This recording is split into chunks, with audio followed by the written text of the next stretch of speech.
Okay. Bismillah, alhamdulillah, salatu wassalamu ala rasulillah sallallahu alayhi wasallam. Assalamu alaikum wa rahmatullahi wa barakatuh. Normally, I don't like making videos in English. I find it quite difficult for me to get along with the American Muslim mentality, and this extends to the British too. Americans are not the only ones at fault here. I think that the Anglosphere in general is very disconnected from traditional Islamic studies. So, I prefer to post mostly in Arabic and make even my videos in Arabic, but I felt the need to really comment because, the original video I was commenting on was surprisingly deleted. I don't know why. But essentially the content was one Muslim sister who I respect her work. She has very good content. She made a video commenting on one of these alpha male Muslim guys who post, very cringe, like, masculinity content, and they think that, by, beating your chest and all that, suddenly your iman increases, you become a better Muslim man. But it's very disgusting. And I think it's very disconnected from the way that the world is actually supposed to work. Now, one of these figures, it seems, has been marketing himself as like some kind of psychologist or a Muslim psychologist or something like that. And I'll start with a disclaimer. I am not a psychologist myself. I like to think I have a basic understanding of the Islamic sciences, but I will not pretend to be an expert in anything. But I'll give you my humble kind of readings and try to kind of show you that I think there's a very different approach that needs to be held here. So one of the big unfortunate realities that we as Muslims face today is this an epidemic of these self-proclaimed Muslim psychologists. They're really just grifters. They really fail to grasp that there actually exists a very formalized system which is designed to make sure that only qualified individuals engage in mental health. Classical Sufism, despite my many endless conceptual disagreements with it, it really formalized the ijaza system in its context as a way of credentialing or gatekeeping to make sure that only those who are very properly trained and authorized can actually transmit teachings or offer this spiritual, psychological kind of guidance. In its original form, once you kind of strip away the later innovations, classical Sufism really functions as a mental health support structure, guiding the soul and really regulating one's behavior and offering both spiritual and emotional support. So I have a couple of works here. I'm just going to give you a really quick overview over them. I wrote some notes on my computer, so if you see me looking over there, it's just because I want to make sure I get the right points across. First, I'll start with a kind of interesting food for thought.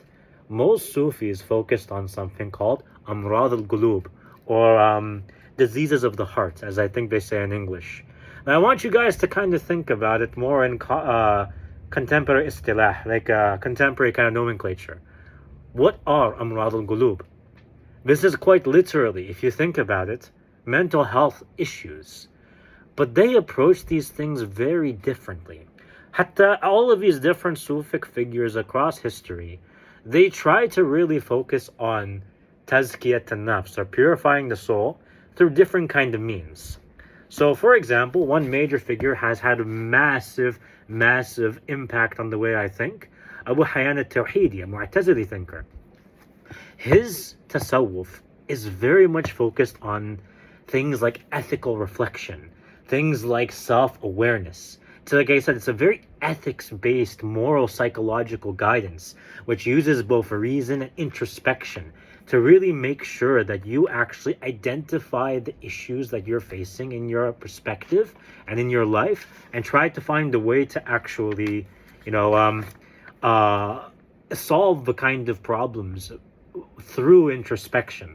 So he's very critical of the superficial kind of elements of Sufism, which tend to come especially in the later forms of Sufism.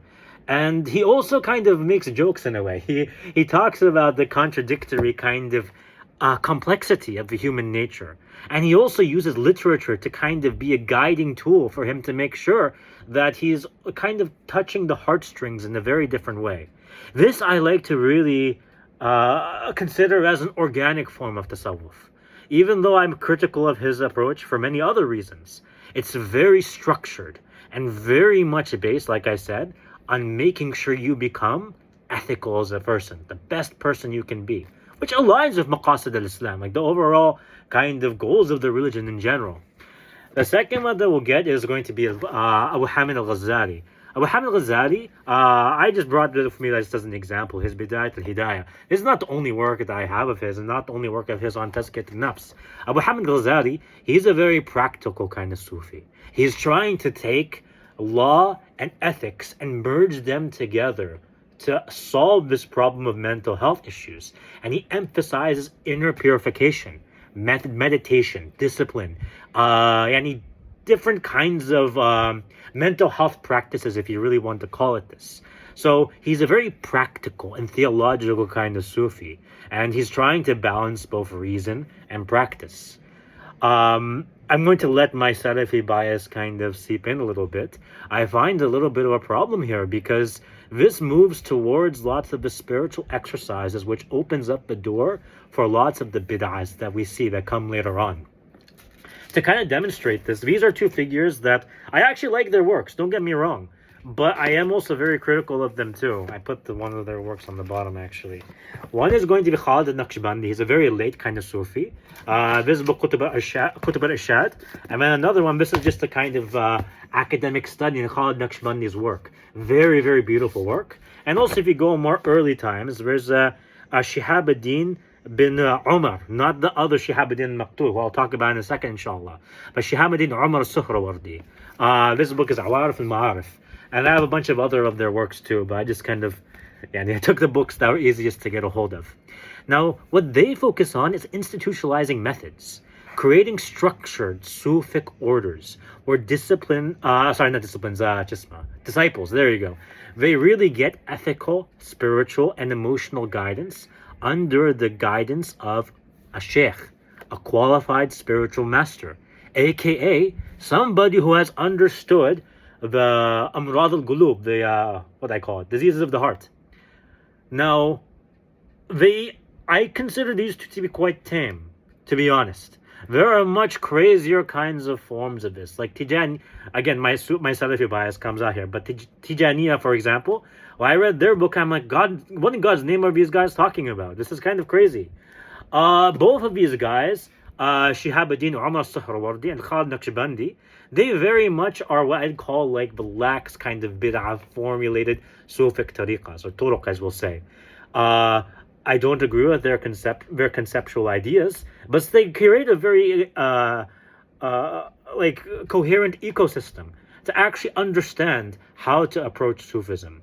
Now, if we go towards some of the more philosophical kind of Sufism, there are two examples of here. First is going to be Suhrawardi al-Maqtul. Very interesting. His name is Shihab-ad-Din Yahya al-Suhrawardi. This is his book, Al-Hikmat al-Shraqiyya. Al-Hikmat al-Shraqiyya is a beautiful philosophical work. I think it's in 8 volumes. 8 volumes. This is the rendition done by Mullah Sadra. And then you also have, interestingly enough, Ibn Sina. Ibn Sina has multiple Sufic works. This is his book on Ahwal al-Nafs, which I think is most appropriate here. Jamil Saliba, one of the Syrian writers, he has also multiple kind of works on this. I got this bootleg print, and I have multiple others of his too. Now, what their approach is that the soul is a very, I'll say it like this. They approach the soul in general from a very philosophical, kind of illuminational, is that the word? Illuministic. Basically from illumination. I don't know the best word for this, a tasrif for this. But they take a really illuminationist, there you go, perspective.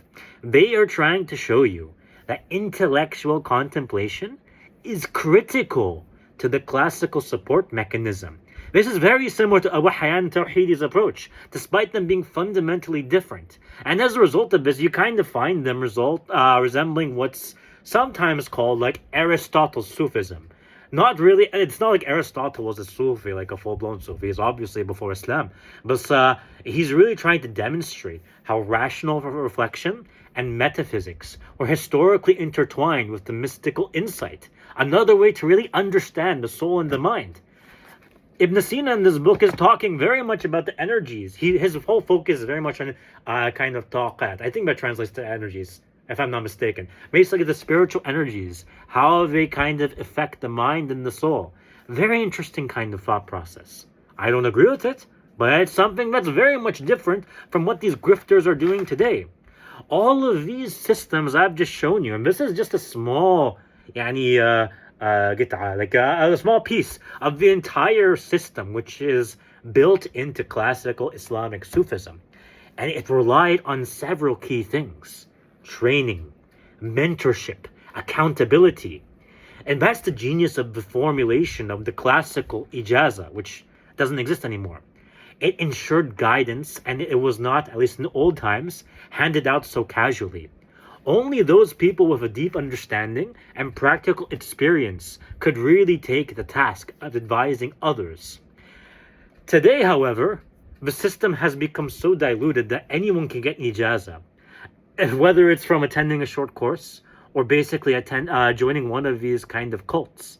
And I am very, very critical of contemporary tassawuf.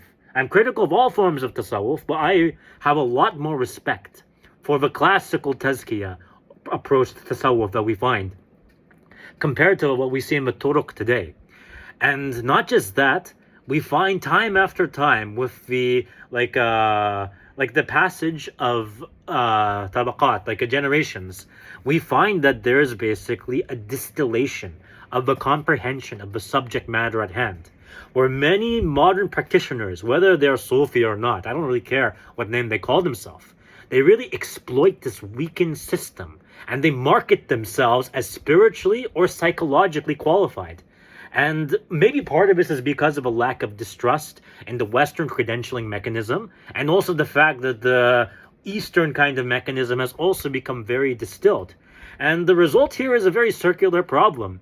The traditional system, it gave a qualification methodology which has lost its rigor, whereas the Western system is faced with a great amount of skepticism, which really prevents really meaningful reform. So all of this really requires serious introspection from scholars and from leaders who need to really reevaluate the methodologies for mental health in light of the collapse of these classical safeguards. Classical Sufism, with its ethical, intellectual, and practical guideline structures, it really offers lessons that we ignore at our own peril. But this can only be really implemented if we're trying to really approach these topics both critically and responsibly, as opposed to really just blindly following those people who claim authority, which, if I was to be blunt, is like basically every Sufic master that we see today. I do not believe for a second that they represent tasawwuf, like the true classical tasawwuf, effectively.